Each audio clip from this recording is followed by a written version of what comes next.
I've stopped a guy from robbing me at X Point. I've stopped a neighborhood watch group from assaulting homeless people. And I've stopped a 7-foot homeless man on tick with a screwdriver. This is how you de-escalate conflict. In this video, I will tell you these 3 stories and pull one lesson each from them. The overall message is that you should follow the third way, popularized by Jesus, Gandhi, and Martin Luther King Jr. It's the principle of non-violent resistance. It's not running towards the problem, not running away from it, but standing firm in the midst of injustice. Alright, story 1, how I stopped a guy from robbing me at X Point. I was driving on the R300 when I started to develop this pain in my stomach. What then happened is that I stopped on the side of the road, but what I didn't see was this gentleman that was coming up towards me that had also been sitting there.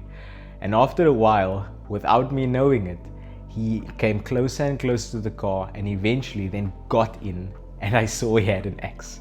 He puts this axe to my neck and he says, "Give me your money." I was told to drive and I drove.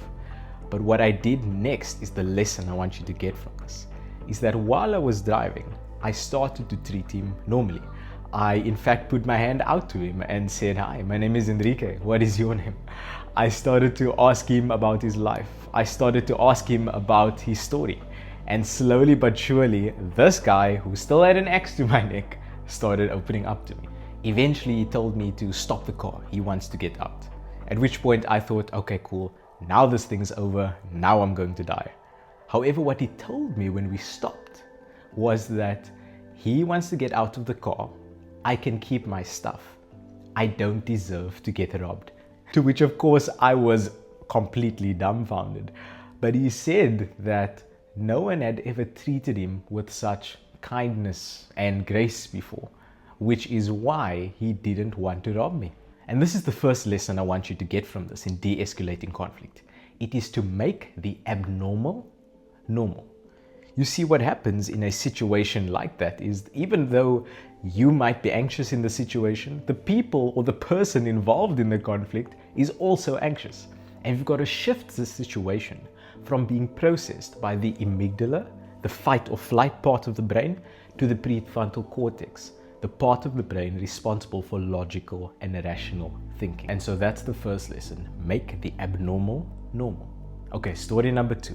Of how I stopped a group of neighborhood watch members from assaulting homeless people. It was late at night and I was driving through Durbanville when I saw that there was this group of cars with their lights on.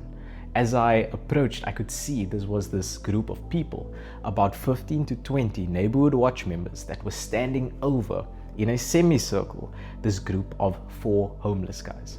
And they all had their clothing torn, blood all over them. As I approached the situation, I could tell you I was a bit fearful, number one, and in breaking the fight up and speaking towards them, I ended up taking a few punches as well. But this is the lesson I want you to get from it, is that I eventually, when I spoke to the group of neighborhood watch guys, I addressed the situation assertively, confronted them, asked what they were doing and why they were doing it. And then I went to go and sit down with the 4 homeless guys. And so the second lesson is this. Set the tone. Because in situations of conflict that you're attempting to de-escalate, more than likely this situation will be happening at a very fast pace. And what you've got to do with your language, your speech, what you've got to do with your body language as well, is that you've got to slow everything down. And so that's lesson number 2. Set the tone. Set the tone of the engagement. Things might be very fast paced, but slow things down. What happened afterwards is that I was able to take these guys where they were actually able to sleep somewhere safe in the evening, and they thanked me because they said that I had indeed saved their life that evening. Okay, story number 3, of where I stopped a fight where the 7-foot homeless guy was on tick and had a screwdriver in hand. What had happened was we had been serving tea and coffee at an outreach effort. And in this tea and coffee line, there were 2 guys that started to argue and start pushing each other around. What then happened is that the much taller and bigger guy pulled out a screwdriver and was about to engage the other guy. What I did then is the lesson from this particular story. and that is to stand your ground. Having good posture in a situation like that is a psychophysiological act.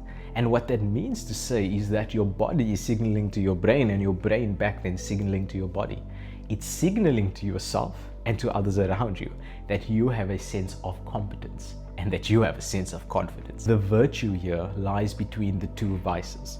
It's not being aggressive, it's not being passive, but it's standing firm in the midst of the situation. And that is lesson number 3, stand your ground. And what then happened? Because of this posture, the stance, the competence and confidence I was exuding, this guy ended up stepping towards me and then took a few steps back, and the conflict was able to be de-escalated.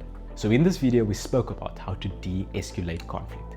The overall principle being that of non-violent resistance, popularized by Martin Luther King, Gandhi, and Jesus Christ himself. I told 3 stories and we pulled a lesson each from those stories. Lesson 1, making the abnormal normal. Shifting the situation from the amygdala, the fight or flight response part of the brain, to the prefrontal cortex, the rational part of the brain. Lesson number 2 was to set the tone of the engagement.